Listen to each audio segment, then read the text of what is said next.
This is a little steel ruler that's used in the wire working trade. Many times it has inches on one side, millimeters on the other. It's good for, marking, making measurements on projects, and you just mark them with your metal marking pen. This is a Sharpie pen, by the way. It marks on metal, and it easily erases too. So that's your steel ruler. This is another ruler. It's also steel. It's a huge ruler. I can't even get it in the whole frame.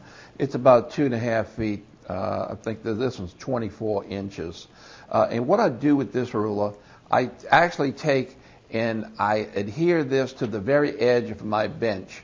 And I don't have to keep grabbing a ruler and measuring wire. It's always on the edge of my bench. And it's just a really way to work really quick. This is another measuring device for the wire working trade. It's called a caliper. And you use it to take measurements of stones and wire and other items.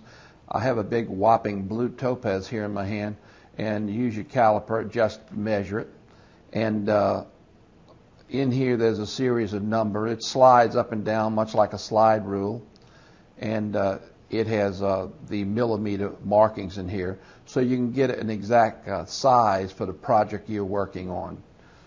Here's another item that you're going to need if you're going to be working with wire for any length of time. Wires look very much the same.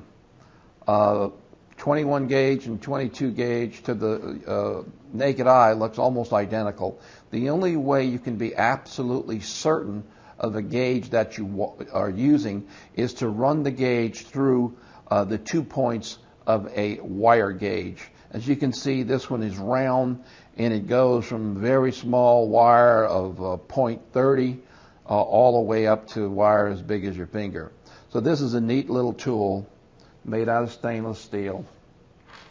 This is another gauge you'll be using quite a bit. This is a ring gauge, and they usually run from size 1 or 2 all the way up to size 16. It also has half sizes in between.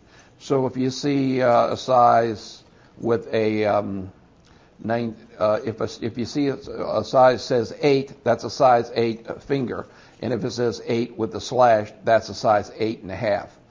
So this is a good tool. You're going to need it whenever you build a ring. You should always get the person's finger size before you start to build that ring.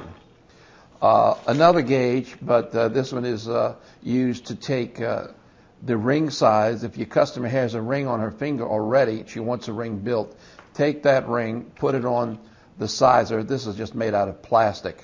Again, it's from size 1 to 15, but that way you can get a ring size from one of the pieces of jewelry she's already wearing.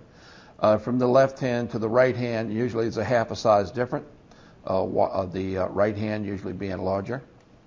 And so those are some of the gauges that we use in the wire working trade.